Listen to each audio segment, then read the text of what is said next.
The Canadian Federal Immigration Minister, Jason Kenney, is walking a fine political line, seeking to slim a bloated immigration backlog without jeopardizing his Conservative government's support among new Canadians, that is, immigrants who have become Canadian citizens, many of whom voted Conservative in the last election in May 2011.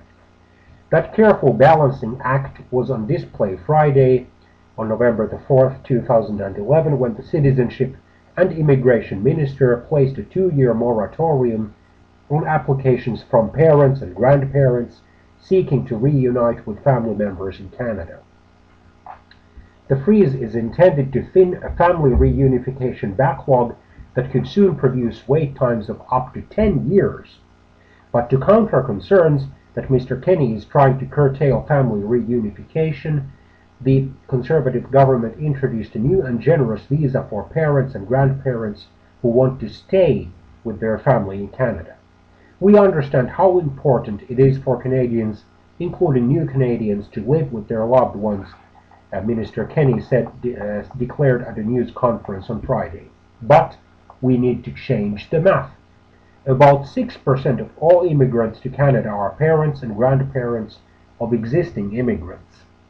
But family unification applications will have far outstripped available spaces, creating a backlog of 165,000 applicants and wait times of 7 years, which will lengthen to 10 years by 2018 if there are no changes.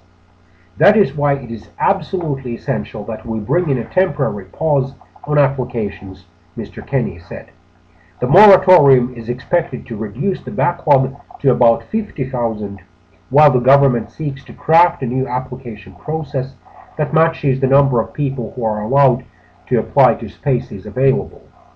In the meantime, the quota for parental and grandparental admissions will increase by 60% to 25,000 admissions a year to further clear the backlog. For those who are waiting to immigrate or to get on the list, the new 10-year visa will allow parents and grandparents to stay for as long as 2 years at a stretch. However, they must, if required, take a medical exam first. They must purchase private medical insurance while in Canada, and their children or grandchildren must be able to demonstrate that they can support the visiting relative.